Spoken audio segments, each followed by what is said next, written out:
Kukuh. Jadi memang kalau udah cinta susah ya guys. Kalau udah cinta tuh.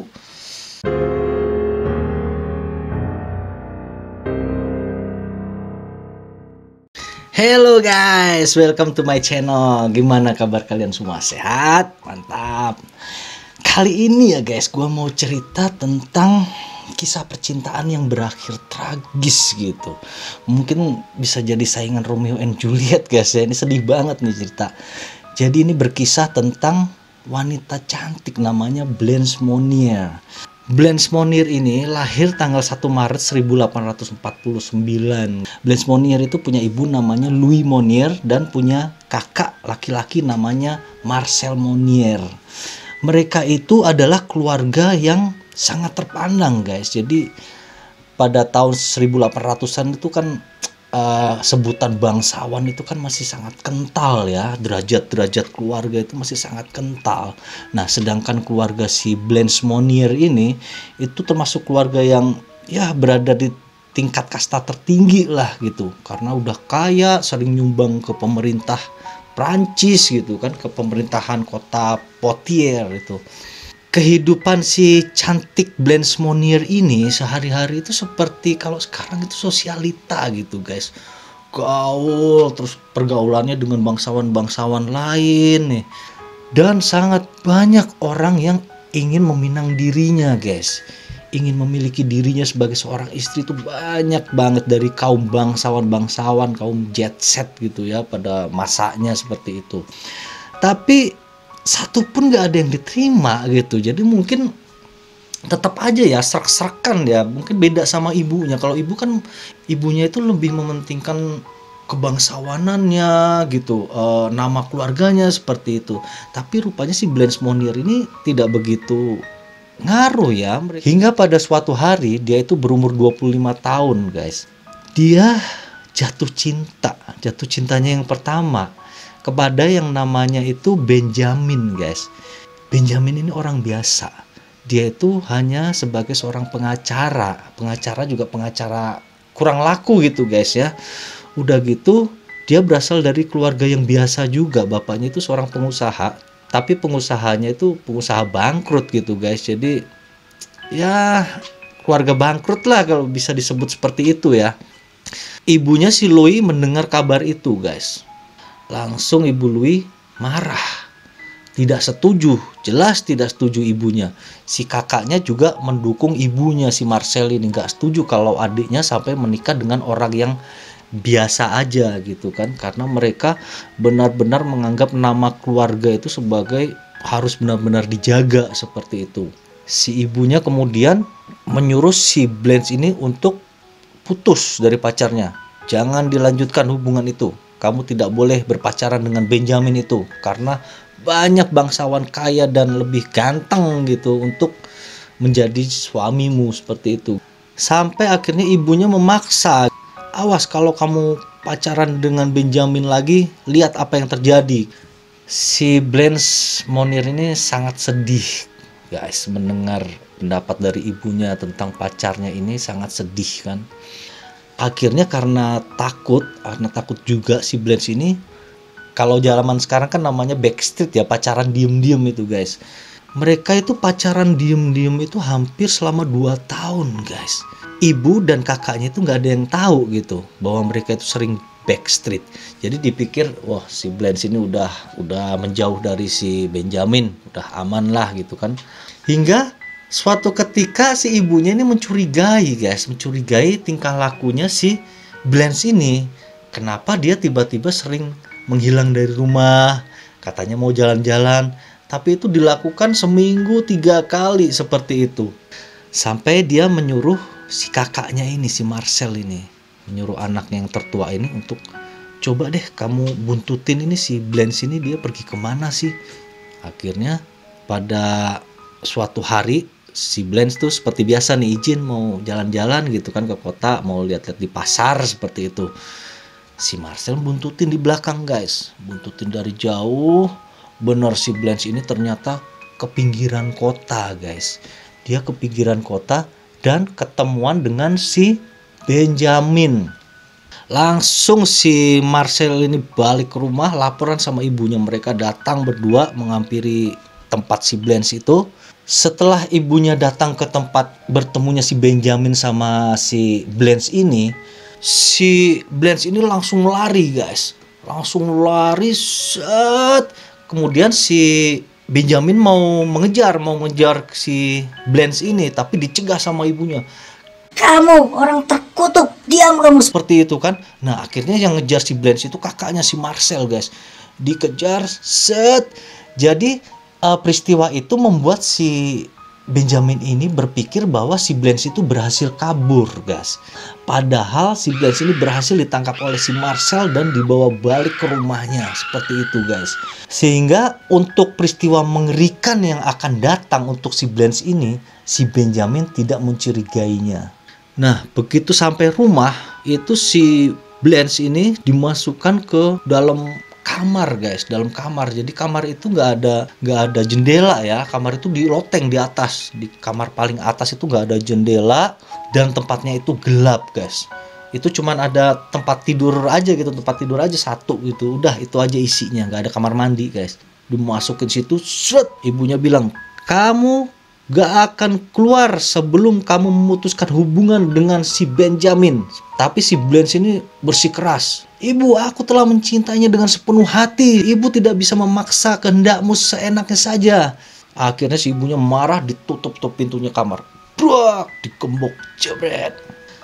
Sejak kejadian itu guys, selama beberapa hari ibunya hanya memberikan makanan sehari sekali guys. Jadi memang dia sengaja agak menyiksa anaknya gitu ya, biar si Blanche ini luluh dan tidak mau berpacaran lagi dengan Benjamin. Si Blanche itu nggak dimandiin guys, nggak dimandiin karena nggak ada kamar mandi di situ. Dikasih makan juga ya itu tadi, satu hari satu kali, itu pun makanan bekas. Tidak dikasih lihat sinar matahari sama sekali. Disiksa, benar-benar disiksa. Dan itu terus terjadi sampai kira-kira terjadi selama 2 minggu guys ya. Selama kira-kira hampir 2 minggu ini, masyarakat mulai bertanya-tanya guys gitu, si Blanche ini kemana gitu, kok udah lama nggak kelihatan, seperti itu kan. Akhirnya si Louis ini, ibunya sama kakaknya si Marcel ini nyusun rencana guys. Wah, kita lama-lama bisa dicurigai nih kalau gini. Udah kita bikin sandiwara aja. Jadi mereka bikin sandiwara, pura-pura nanya ke tetangganya itu, nanya terus ke sekitarnya nanya, kamu lihat si Blanche nggak, anak saya kok nggak pernah kelihatan ya, udah hampir 2 minggu nggak pernah kelihatan, seperti itu. Mereka bikin sandiwara, terus nanya ke kantor polisi juga seperti itu guys. Kelihatan ya bisaan lah mukanya, kelihatan sedih lah mereka itu. Sampai masyarakat ikut nyari, polisi ikut nyari, tapi nggak mungkin dong nyari di rumah mereka sendiri gitu kan, nggak mungkin. Makanya mereka nyari nggak ketemu. Akhirnya berjalannya waktu, si Blanche dilupakan guys. Sampai hal ini berlangsung bertahun-tahun kemudian guys. Tahun 1985 akhirnya si Benjamin ini, pacarnya si Blanche itu, meninggal guys. Dia meninggal karena sakit. Dan memang si Benjamin ini sudah tua guys. Mereka terpaut 20 tahun dengan si Blanche ini. Setelah kematian dari Benjamin, berarti kan masalahnya sebenarnya udah beres guys ya. Jadi si Benjamin udah meninggal, jadi otomatis si Blanche ini kan nggak bisa pacaran lagi, orang udah meninggal gitu kan. Tapi guys, kalau misalnya si Blanche kemudian dibebaskan, itu kan terbongkar rahasia kebusukan ibunya ini gitu kan guys ya. Jadi mereka akhirnya tahu bahwa oh ternyata selama ini si Blanche disekap, takutnya kan seperti itu. Akhirnya apa yang terjadi guys? Bablas. Jadi si Blanche ini udah nggak dikeluarin sama sekali. Jadi kasusnya udah bukan karena takut pacaran lagi, tapi kasusnya udah soal nama keluarga guys. Takut ketahuan bahwa mereka itu telah menyekap si Blanche, seperti itu. Disekap terus akhirnya si Blanche ini sampai puluhan tahun guys. Hingga pada suatu hari guys, tepatnya tanggal 23 Mei 1901, ada sebuah surat kaleng dikirimkan ke Mahkamah Agung di kota Poitiers. Surat tersebut isinya adalah, Tuan Jaksa Agung yang terhormat, saya mendapat kehormatan untuk menulis surat ini.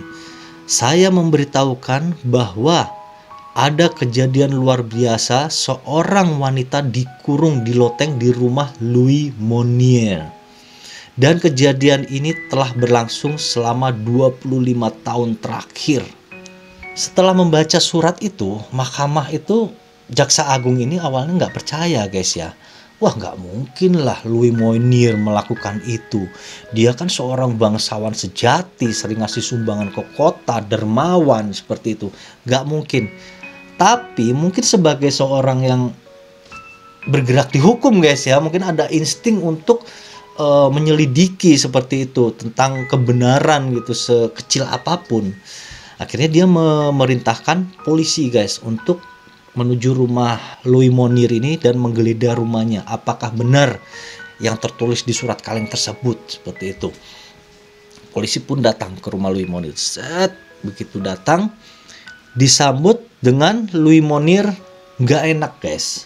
Jadi yang polisi ini kan bilang, saya dapat surat perintah dari kejaksaan untuk menggeledah rumah ibu. Si ibu ini langsung marah, langsung kaget ya, dalam hati kaget, tapi mungkin mukanya nggak nunjukin sih. Apa kamu ini? Kurang ajar sekali, berani-beraninya. Jadi dia itu kayak, mentang-mentang gue bangsawan seperti itu loh guys. Nganggap polisi itu, apa sih lu berani geledah rumah gue gitu kan. Tapi si polisi ini kekeh gitu, karena mereka berdasarkan surat resmi dari kejaksaan seperti itu guys. Akhirnya mereka memaksa masuk ke rumah si Louis Monier ini. Begitu masuk mereka geledah rumahnya. Nah, si Louis Monier sama si Marcel ini berusaha nutup-nutupi jangan sampai mereka ke kamar loteng seperti itu kan guys. Memang lama si polisi ini lama karena rumah si Louis ini gede banget guys. Jadi prosesnya itu lama. Satu-satu ruang diliatin gitu. Sampai akhirnya ke ruang tengah, naik ke tingkat atas, sampai ke tingkat atasnya lagi ketemulah kamar yang mencurigakan. Jadi itu kamar ada di pojok, tergembok guys. Si polisi memaksa untuk membuka kamar itu setelah si Marcel sama ibunya ini mencegah gitu kan. Jangan, ini gudang, ini nggak ada apa-apanya. Tapi si polisi ini tetap kekeh guys. Mereka memaksa mendobrak. Begitu pintu itu terbuka, tampaklah pemandangan yang sangat menyedihkan guys. Di situ ada seorang wanita yang sangat kurus seperti tengkorak, rambutnya panjang. Beratnya itu kalau diperkirakan cuma sekitar 20-25 kilo guys. Itu beratnya anak umur 5 tahun loh guys, segituan itu. Di sekitar tempat tidurnya itu banyak feses guys. Banyak kotoran-kotoran manusia yang sudah kering ataupun yang masih baru gitu ya. Dan keadaan wanita ini saat ditemukan dalam keadaan gak sadarkan diri guys, dalam keadaan pingsan seperti itu. Saat itu juga polisi langsung menangkap Louis Monier dan anaknya si Marcel, dan mereka digelandang ke kantor polisi guys. Si Blanche diselamatkan dan langsung dibawa ke rumah sakit guys. Di rumah sakit si Blanche itu kan diperiksa. Dia itu ternyata menderita skizofrenia. Jadi skizofrenia itu adalah semacam penyakit yang menyebabkan orang ini berhalusinasi guys. Berhalusinasi kayak macem-macem ya, kayak ada orang yang mau nyerang, kayak ada binatang yang mau nyerang, kayak yang ketakutan seperti itu. Namanya itu skizofrenia. Terus dia juga menderita eksibisionisme. Itu semacam penyakit yang memperlihatkan bagian-bagian tubuhnya sendiri gitu kepada orang umum gitu, yang nggak pantas untuk diperlihatkan. Jadi lihat ya gitulah guys. Itu sering seperti itulah, banyaknya orang gila ya seperti itu yang menderita penyakit itu. Terus dia juga menderita koprifilia guys. Jadi kalau koprifilia itu adalah semacam penyakit kejiwaan yang menyebabkan orang itu senang bermain-main dengan feses, senang bermain-main dengan kotoran gitu, entah kotoran hewan, kotoran manusia lain, ya dimain-mainin aja gitu guys. Parah, jadi udah sakit jiwa nih si Blanche. Akhirnya dari rumah sakit dia diantarkan ke rumah sakit jiwa. Hingga beberapa tahun kemudian akhirnya si Blanche meninggal dunia guys. Tepatnya pada umur 64 tahun.